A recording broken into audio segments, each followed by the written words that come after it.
developed today's seminar series to focus attention on understanding the unique experiences of individuals with ASD in young and older adulthood.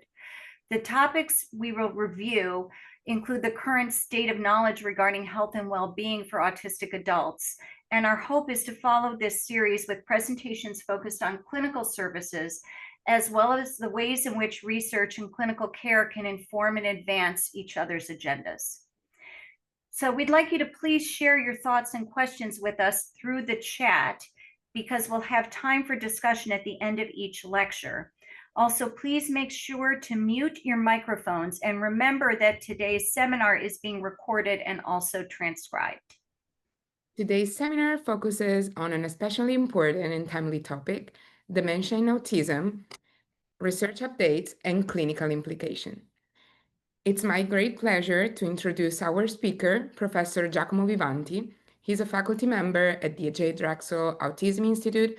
He's the leader of the Early Diagnosis and Intervention Research Program, and he's a leading voice in autism research, advancing evidence-based approaches to understanding and supporting autistic people across the lifespan. Giacomo will now give his presentation, and afterwards we will have time for your questions. Thank you, Giacomo. Thank you so much. This is a tremendous privilege to be part of this great initiative. So I really want to thank the organizers and Bancroft. Today, I'm going to give you some information on what we're understanding about the intersection between autism and dementia. I'm going to share my slides.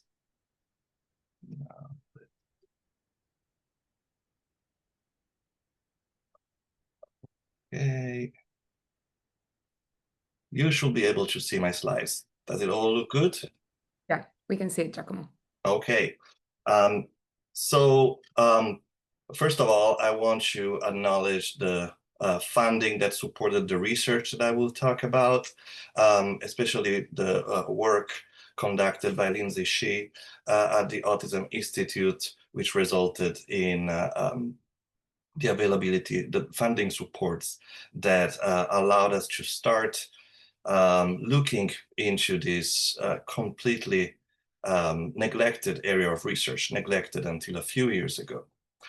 Most of what we know about autism is about young children, school-age children. That was the world of autism research until recently.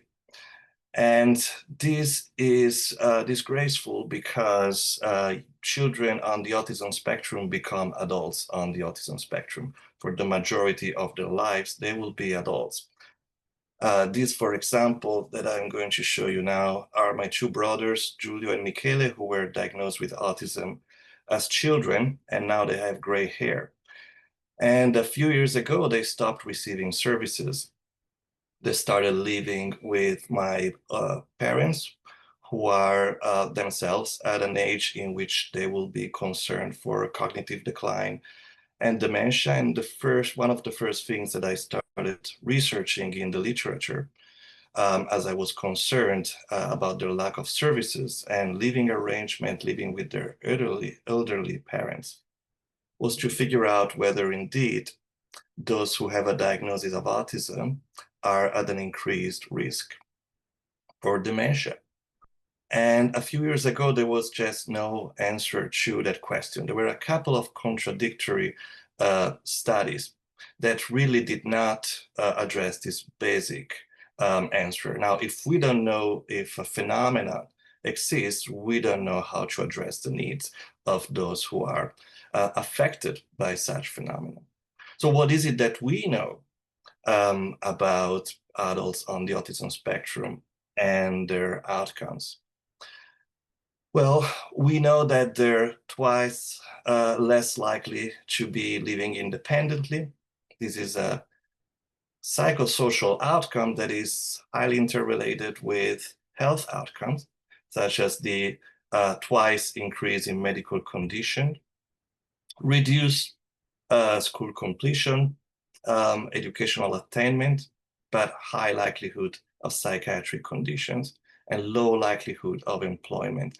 You can see how health outcomes and psychosocial outcomes are overall not favorable. I also want to make the point that they're not inevitable, and we're going to talk about that. Now, here's another outcome that now we are going to talk about, which is an increased likelihood of dementia based on the research that we conducted in the past few years.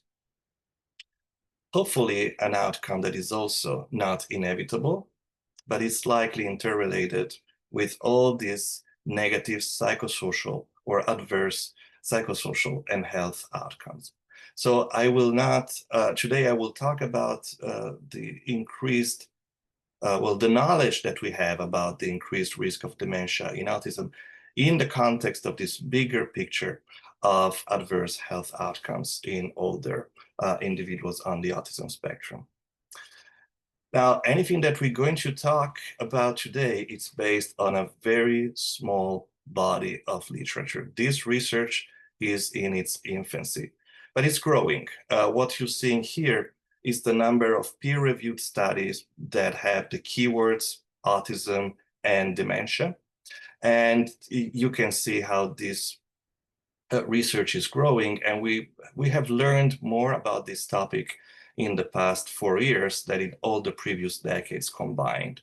So this is good news, and this seminar series and the focus of that Bancroft and the Autism Institute had on this topic indicates how this is now more and more on the radar of those who are involved in both research and service provision for autism. So when I started looking at this literature a few years ago, there was a notion out there, which was the idea that actually autism might protect individuals from the risk of dementia.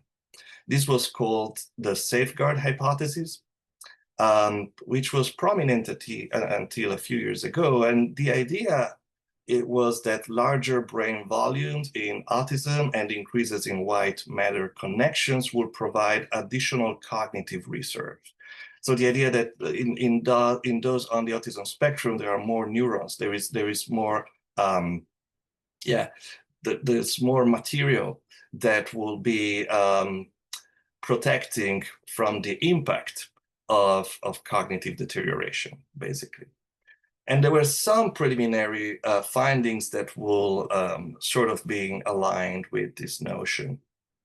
However, an increasing body of research started identifying shared genetic mutations between neurodevelopmental and neurodegenerative conditions, including the MECP2 gene, which is a gene involved in Rett syndrome, which used to be, it's a neurodevelopmental condition that used to be part of the autism spectrum, as well as other biological processes that are in common, that are shared between some neurodevelopmental and neurodegenerative condition. So this gives some rationale for studying the connection between these two entities. And then in the past few years, some self-reports emerged. For example, Autism Speaks held a thought leadership summit on the topic of autism and aging that involves self-advocates on the autism spectrum and other stakeholders. And one of the concerns that were voiced by stakeholders when asked about what are the priorities as the population on the autism spectrum ages was concerns about the presence of potential cognitive deterioration or dementia in adulthood. So if that was voiced as a concern, it means that many in the communities were witnessing something that will lead to that concern.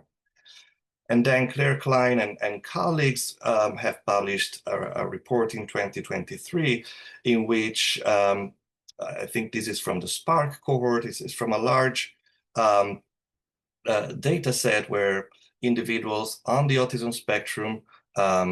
These are individuals without intellectual disability, but with a diagnosis of autism, reported or self-reported to have experienced cognitive decline, 30% of them.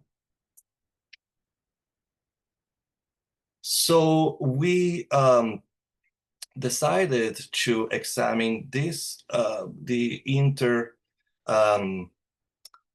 say the interplay or the co-occurrence really of dementia and autism, looking at a large Medicaid data set. Now, for those of you who are not in the United States, Medicaid is an insurance program. It's a public insurance program that is available across the lifespan and funds a wide array of medical and community services.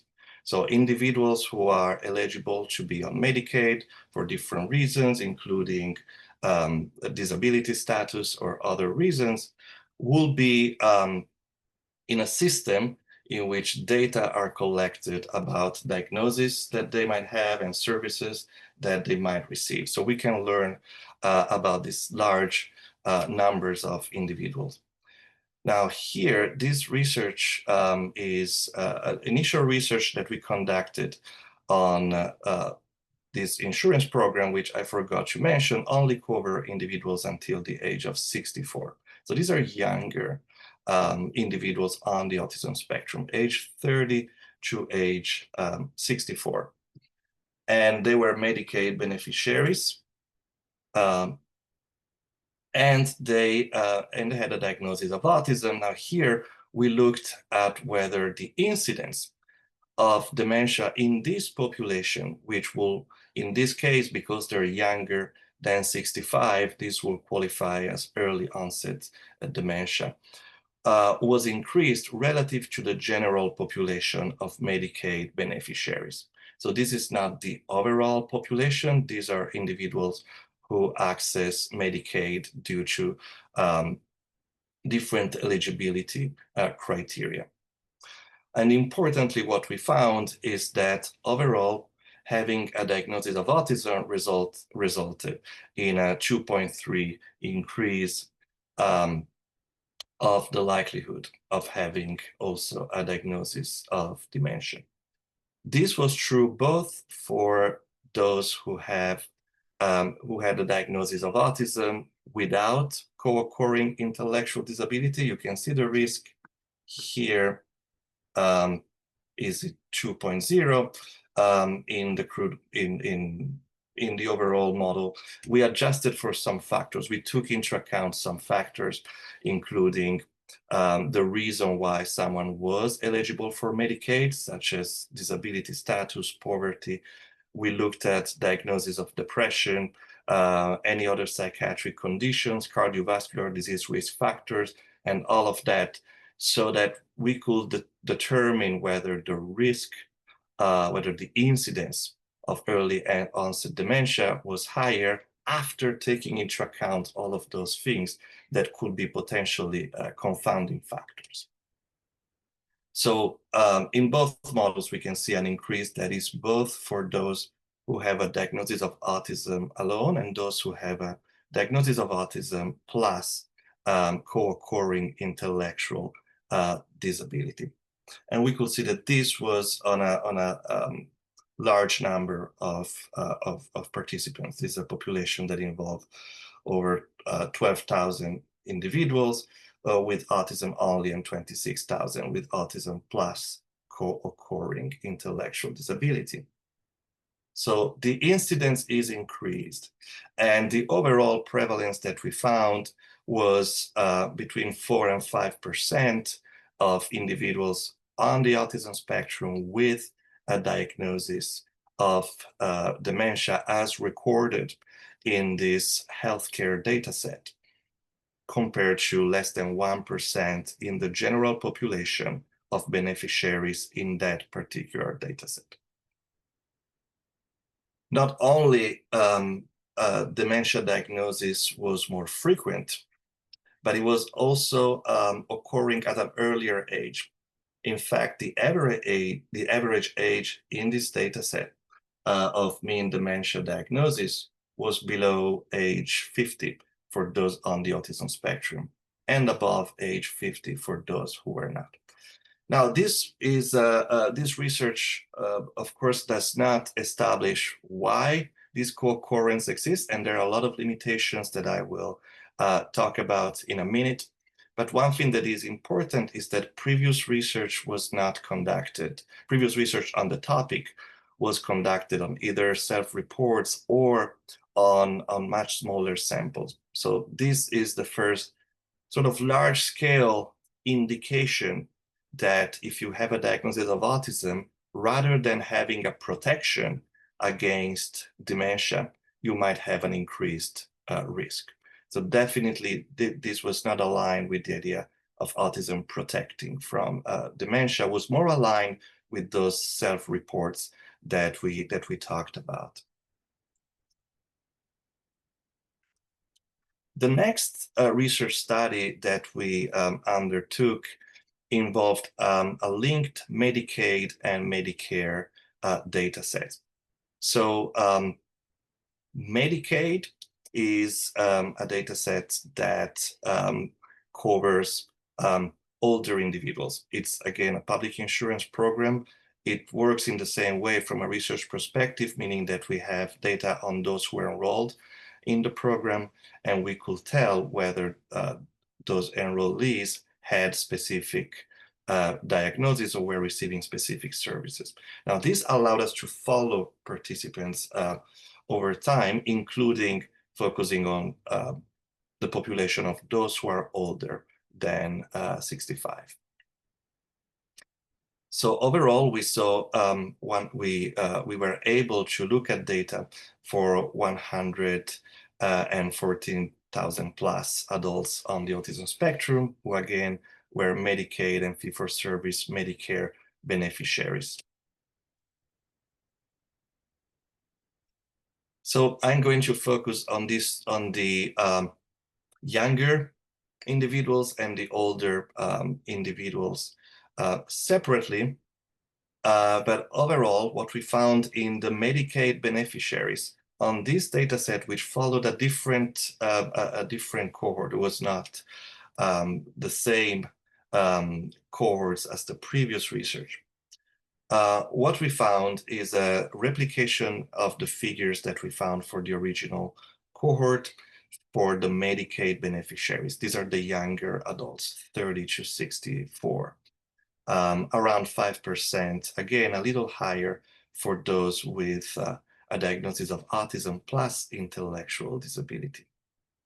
And again, for reference, what we found in the previous study was less than 1% dementia diagnosis in the Medicaid beneficiaries who did not have a diagnosis of autism or intellectual disability. So again, not a protective effect, not a safeguard effect, but rather an increased prevalence. And when we looked at individuals who were 65 or older, the Medicare beneficiaries, it's a very large population, we found a prevalence of up to 35% in those with a diagnosis of autism, around the same for autism plus intellectual disability. So 1 in 3 versus the what is known from the general population of Medicare beneficiaries, which is 1 in 5. This was not in our own research, but there's other research that looked at dementia using a similar approach in Medicare beneficiaries and found the prevalence to be 1 in 9. For the general population, we found around 1 in 3 for the older adults with a diagnosis of autism. So in this large population, we were able to look at factors that increase the likelihood of having a diagnosis of autism. And we found that, for example, having a cardiovascular condition increased the risk by 74%.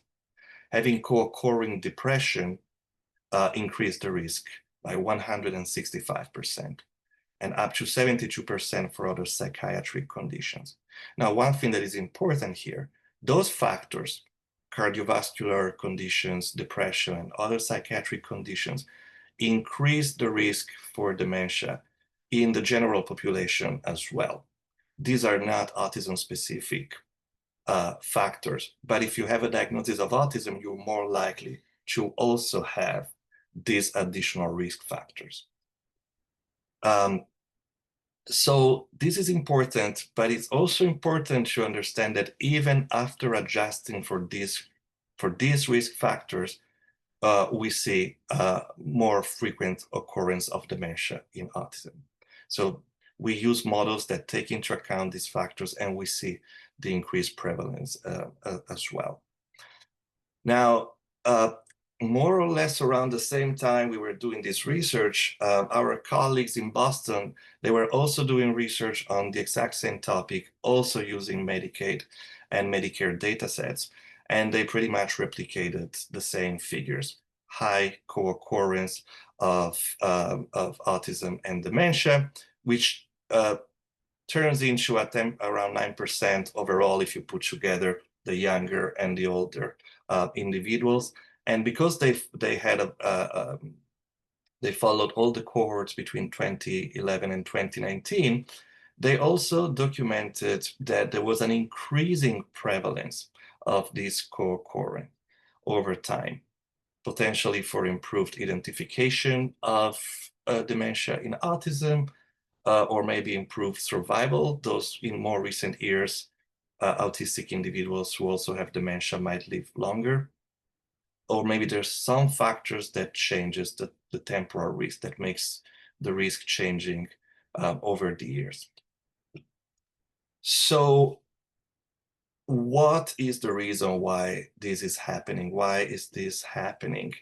An obvious thing that one will look at is genetics. And in fact, there is some research that points to the importance of genetic liability in the co-occurrence of autism and dementia. This is research conducted in Sweden on a very large data set that includes all individuals born in Sweden from 1980 to 2013, followed until 2020. So taking data on older individuals with a diagnosis of autism in this large data set and looking at their parents' diagnosis of dementia, what this research documented is that relatives of autistic individuals are at an increased risk for dementia. And the association between autism and dementia in relatives is stronger for more closely related individuals. For example, parents compared to grandparents, or compared to uncles and nieces. And they found the same pattern of results for different types of dementia, Alzheimer's disease and other types of dementia. So this points to the importance of genetic factors. Although, again, if you are an older parent who live at home with aging adults on the autism spectrum, your opportunities for physical, cognitive, and social stimulation also decreases. So the lifestyle of those who are taking care of autistic adults who are aging cannot be considered to be similar to the lifestyle of the general population. All those risk factors that we talked about are also likely to increase if you have the kind of lifestyle that I see in my family, where very few opportunities exist for both older individuals on the autism spectrum and their parents to be meaningfully engaged in physical and social and cognitive stimulation. Okay, turns out also it cannot be all about genetics. This research basically looked at whether individuals who have genetic variants who are associated with the risk of Alzheimer's disease, genes that make you more at risk of having Alzheimer's are more likely to be diagnosed with autism. They use the genome-wide association dataset. So if the same genes that cause autism also cause dementia, then if you have those dementia genes, you should also more likely to have autism. But after taking into account educational attainment, which is a variable, which is a factor that puts you at risk for dementia, and you're more likely to have lower educational attainment if you have a diagnosis of autism due to poor educational programs that currently exist to address the needs of those on the autism spectrum. Anyway, after taking that into account, the odds of autism among those with genetic liability for dementia were not increased. So having genes that put you at risk for dementia does not mean that you're more likely to have a diagnosis of autism. They were not decreased either, by the way. This is also not consistent with the idea of a safeguard of autism, of Alzheimer's, of autism versus Alzheimer's. So that is inconsistent with a purely genetic explanation of co-occurrence. So we need to think about the interplay of different factors, some of which might be related to the lifestyle, some of which might be related to how we treat individuals on the autism spectrum, also from a medical perspective. This is research conducted by McQuaid and colleagues, and what they found is that using anticholinergic medications that are drugs that are used more often by those on the autism spectrum compared to the general population, and those are medications that are known to be associated with cognitive impairment and the risk for cognitive disorders in the general population, especially as they age, by virtue of cumulative burden. It's something that over time, if you're a chronic, if you're a user of those medications, will increase your risk. And so in this research, they found that autistic adults with no co-occurring ID who used more anticholinergic medications self-reported more memory complaints. This was an initial cross-sectional study. And then for a subsample was followed up 2 years later. And after 2 years, autistic adults who took more of those medications reported more declines in cognition. So again, this is potentially a contributing factor that is separate from your genetic liability that might contribute to the risk of a diagnosis of dementia. Now, this research was specific about these medications, but we know that those on the autism spectrum are use more medications than the general population, including for conditions or problems that can be more likely addressed using other kinds of services. I'll more about this later. So all of this is telling us that there are many potential contributing factors that we need to think about as we think about how do we approach the co-occurrence of autism and dementia from a research and clinical perspective. Factors that are related to healthy aging and that are related to accessing healthcare and are related to meaningful engagement in the community, social support, not experiencing loneliness. A lot of these different components that are known to contribute to healthy aging are decreased in those on the autism spectrum. And as we're thinking about how we can potentially act in response to what we could consider potentially an emergency, we need to think about these contributing factors. Now, the last piece of research that I will tell you about before talking about some clinical implications is from this panel, this neurotypical conditions expert consultative panel that I took part of, where we identify the need for creating clinical guidelines, as clinicians are currently uncertain on how to diagnose, let alone treat, dementia in this population. Most of what we use to diagnose dementia in those who do not have autism might not be helpful for this population. And in fact, in adults on the autism spectrum, standardized dementia tools may lead to overdiagnosis. So this is mistaking typical cognitive functioning for a decline, or misdiagnosis. This is when dementia-related changes are attributed to other causes, or underdiagnosis. There's true decline, but this is masked by behavioral presentation. We believe that these risks are greater than in the general population and increased for those with more limited spoken language and intellectual disability, those who cannot self-report, or for whom we cannot make assumptions on their test-taking skills.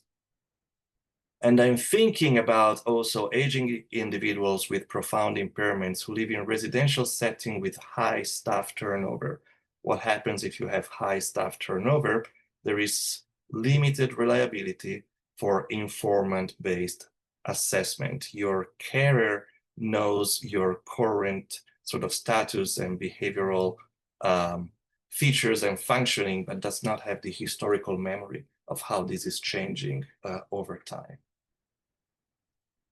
So can we mitigate the risk for dementia? If we can do that by addressing and understanding the turning points. There are vulnerable turning points in the trajectories that lead from healthy development to healthy aging to protection against cognitive deterioration, and also vulnerable populations, those who cannot self-report, those who might be at risk because of living arrangements and because of not having informants who can give us that sort of perspective. So we talked about the importance of biological factors, shared pathophysiology between neurodevelopmental and neurodegenerative condition, systemic barriers to educational, cognitive, and social and physical activity opportunities, and diagnostic practices and management practices. So here are some priorities that with the Drexel Autism Institute in collaboration with Bancroft are starting to think about. First of all, everything that I talked about was retrospective research. We're learning now about data that were collected in the past. We need prospective research. This is when you follow a cohort over time and you learn about changes that might occur prospectively. We need that kind of research. We also need research that is inclusive of those who are across the spectrum of conditions within the autism spectrum, including those who have more impairments and are less likely to be misdiagnosed. We need to identify how to provide clinical guidance on the examination of cognitive deterioration and dementia for those with more profound impairments, for whom current tests might not be effective, and strategies to discriminate current behavior and function from pre-existing status. Often when we see a change in behavior, we think about the immediate antecedent. But someone who is showing irritability, and thinking about someone who is non-speaking, for example, older adults on the autism spectrum showing irritability or anxiety or distress in going to a place that is normally considered to be familiar. But somehow this person is now distressed to go in a familiar place as if that place was novel. What is happening there? Potential for memory loss or memory deterioration should be on the radar of carers. More often than not, when we see something like this, we think about something completely different, something immediate, some immediate antecedent that might have caused the irritability and potentially behavioral consequence of such irritability. But Again, we need to put ourselves in the condition. We put ourselves in the shoes of someone who is non-speaking and older, and who is currently suddenly experiencing a situation as something that they don't recognize. And if you have a diagnosis of autism, you're also more likely to experience distress in response to novelty as opposed to familiar situations. So think about how these two things are compounded. We need to circumvent test-taking skills requirements that impede assessment with standardized dementia measures. And we need to think about services that start providing dementia-informed care, meaning looking at behavioral manifestations as potentially being reflecting underlying cognitive deterioration. One promising, and this is hypothetical, but we want to do research on that, technology that could help is eye tracking research. The reason is that eye tracking is a methodology, or is a technology rather, that allow us to determine what are the spontaneous or uninstructed attentional response to visual and auditory stimuli. When you do eye tracking tests, you ask participants to look at something that you show on a screen, and there are infrared cameras that compute where a person is attending to in response to those stimuli. And it does not rely on test-taking skills, meaning that someone who is looking at the screen in the absence of any instruction, we will be able to determine where the person is looking at, and where the person is looking at is telling us something about their cognitive processing. For example, research that we did on children who are autistic and with other neurodevelopmental conditions showed us that we can use eye tracking to determine whether someone remembers something that they've seen or hear before, because we attend to things separately, we attend to things differently in response to something that is new or something that we have seen before. If there is time after, I can show you a little bit of this paradigm. We also found that the performance in these memory tests, in which, again, children were not asked if they remembered something, but we could see whether their attentional response to things was consistent with the idea that they saw something before or heard something before. Anyway, we found that performance in this test was associated with nonverbal cognitive functioning as well. Again, this is in young children. We haven't done this in adults, but this research on young children is relevant because it's designed in a way that doesn't assume necessarily understanding of verbal instructions. We also conducted research on another phenomenon related to, that is relevant to cognitive functioning, which is habituation. Habituation is a process by which we tend to allocate our attention differently to stimuli that are repeated versus those who are novel. And we know that habituation is affected in dementia. In this particular research, by the way, we found that habituation is affected also by, it's different in those who have a diagnosis of autism, meaning it takes longer for individuals on the autism spectrum to habituate to a repeating stimuli, meaning to lose interest or attention to something that is repeating. But ultimately, habituation does occur. So again, we have some potential signatures, some potential markers there that could be scalable in the older population. Okay, so there's also going beyond diagnosis and thinking about interventions. This is a clinical trial that I learned about recently from a great talk by Andy Shee from Autism Speaks. He pointed to this clinical trial that is not it's not a clinical trial on autistic individuals. Rather, they measure the impact of a 2-year lifestyle program on cognitive outcomes for seniors at risk of decline. This is a general population of seniors at risk of decline, not autistic people. What was the lifestyle program? It was about goal-driven plans and physical, diet, cognitive, social health monitoring, basically engagement in goal-directed activities that are known to provide protection from the risk of cognitive deterioration. And they exposed a large group of individuals who were at risk by being sedentary or having multiple risk factors, but not autism. And this resulted in significant improvements in cognition and enhanced effect, especially for those who have lower baseline cognition. Those who had more risk, they were actually benefiting more from this program. And this is one example of a structured multi-domain lifestyle intervention that might offer meaningful protection against age-related cognitive decline.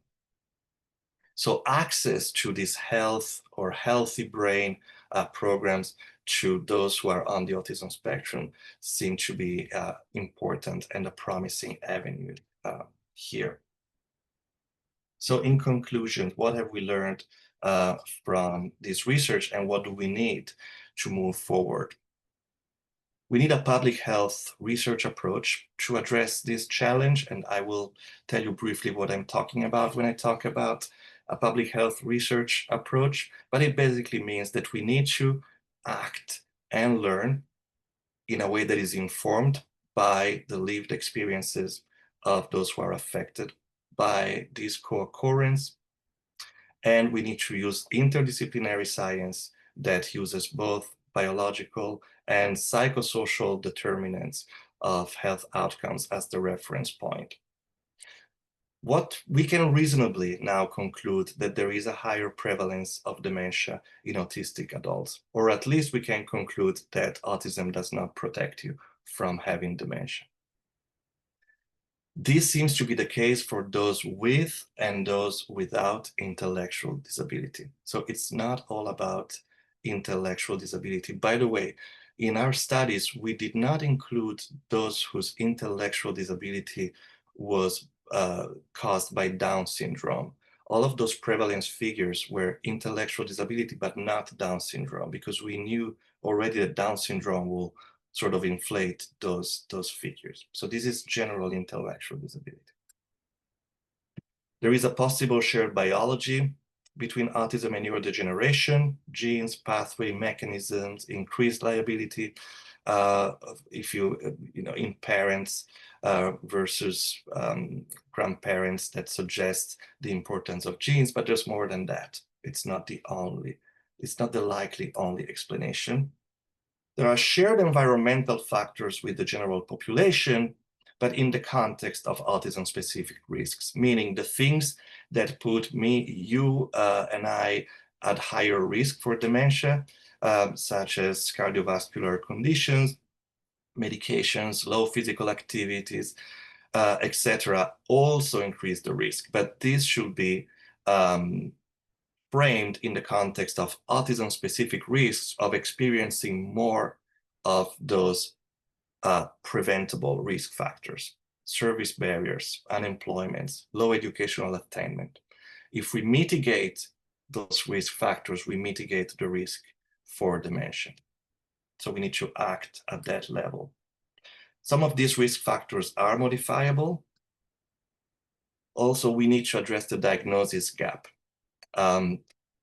Those on the autism spectrum are experiencing health inequities because the diagnostic tools that we're using require test-taking skills or assumes informants who have continuity of contact with the person on the autism spectrum. So this needs to be addressed by developing tailored tools and guidelines for dementia in autism.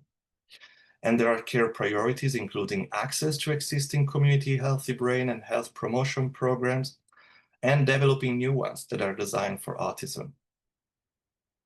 We also need to develop dementia care guidelines for autistic adults and caregivers to plan services.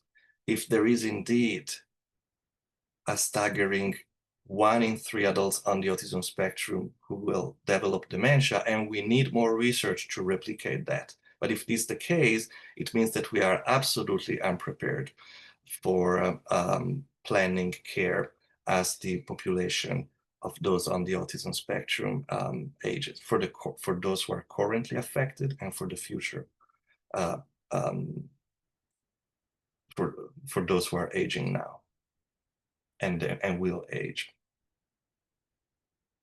So we need research that if we want policy to be informed by research, we need research that can inform policy. And so we need research that inform prevention and mitigation strategies, detection and diagnosis, intervention, and healthcare services. So going beyond biology and looking at the interplay of these diagnostic, of these psychosocial and biological factors. I'm gonna stop here and thank you for your attention and see if there's any question. Thank you. Okay, thank you, Giacomo. We have a few questions in the chat, but also feel free to ask them turning on your camera if you want to.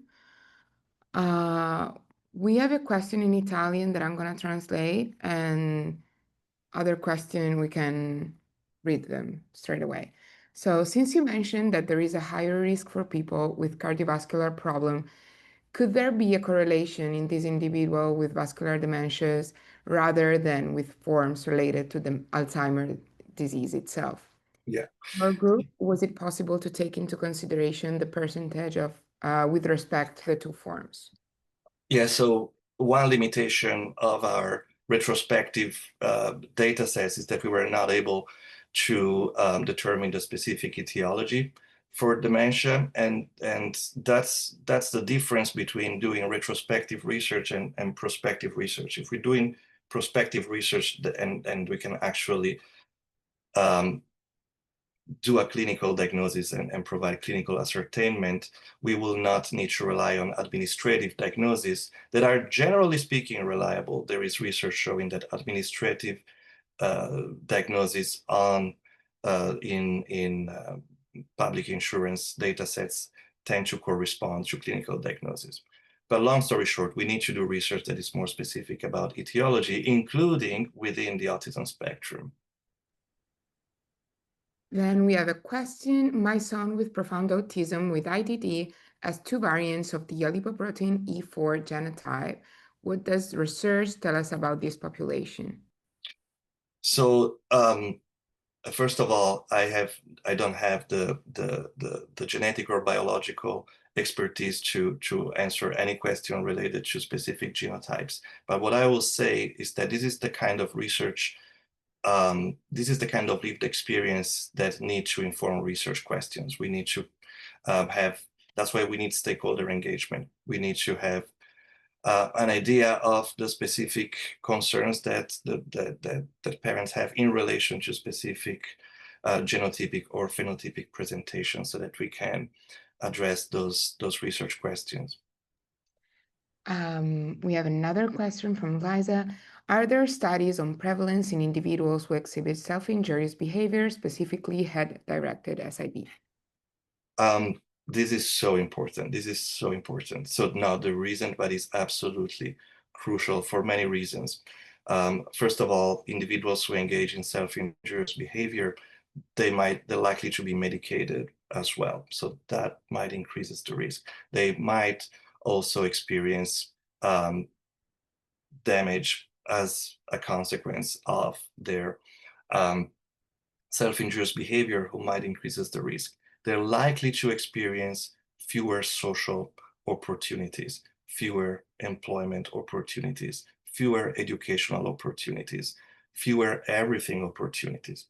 And all of this can increase the risk. So we need to be really focused on vulnerable populations. And again, in the context of self-injurious behavior being something that we should be able to address, or that where we have a reasonable knowledge on how to mitigate. Another question that I received privately: how can this research inform current practitioners, psychologists, and MDs who diagnose dementia? Yeah. So the long story short is that we need dementia to be on the radar as a possible phenomenon that might be occurring. And I don't know if all of those individuals, those 33% that came out in the Medicaid and Medicare data set, have Alzheimer's disease. They might be experiencing some kind of cognitive deterioration of a different nature that we don't fully understand. So we need to be aware of the limits of the research, but something is happening. And I think it's important to have on the radar that, again, a person who is manifesting distress or is experiencing changes in their behavior that seem different from their typical status might be experiencing that. I think currently this is not on people's radar. And so that's the first thing. And the second thing is to implement and evaluate and research the cycles of, we try to see if some potential tests help us with diagnosis, we evaluate, we implement them, we evaluate, and we try to learn from this experience. Okay, we have another question from Daniel. Thank you for this excellent talk. Is there any indication in the literature you have examined that low physical activity, that we know is significantly lower in ASD, mediates the relationship between ASD and dementia risk? Does the Medicaid dataset include measures of physical activity participation? No, unfortunately not, but it is absolutely crucial to look at this these factors. Again,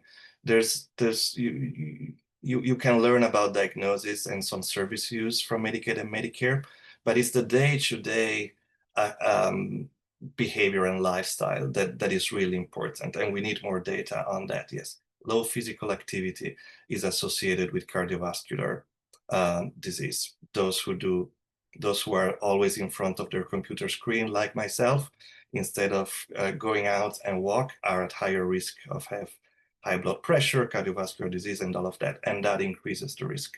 So we know that on the autism spectrum, there is less participation in anything that puts you, out there and not on your couch. And so this is very important, especially as these individuals age. Elizabeth, I saw your hand. It's okay. I know, Eleonora, we're at time. It's a quick 30 seconds. Giacomo, thank you for this work. And knowing we have such a mix of clinicians and researchers in the room, if you had a crystal ball, and this is a hard question, but we know so little right now. In 20 years, when Eleonora is giving this talk to a group, what research do you think we'll uncover from a biomarker, or like what is in the future that we are hoping to make this better for folks? I'm hoping that research on biomarkers advances so that we understand who is at risk, so that we can plan services accordingly. But I hope that most of the research that is going to be funded is going to be on services and supports, including for those who are currently experiencing aging, healthy or not healthy aging, so that we can act for those who are experiencing this now. And at the same time, thinking about the fact that the overall population is aging. The amount of people with dementia will increase every year. The amount of aging individuals on the autism spectrum will increase every year. So what I'm hoping 20 years from now is that we didn't just wait and see, but rather that we have pathways to clinical, to service care, to care, to something different from, we have some services, but some people are at home with their parents, some others are doing other things, and not having specifically dementia-informed care. Thank you. Thank you all for your question. Thank you, Giacomo, for the presentation. It was an excellent talk. And I'm going to share with you our upcoming seminar. Our next guest will be Judith Orsini. She's a co-founder and president of the Profound Autism Alliance. And on the right, you will see our upcoming seminars. For any question that you might have or any follow-up question, you can send us an email either to me or Karen at Bancroft. Thank you for joining us today, and thank you, Giacomo, again for the talk. Thank you for having me. Thank you all.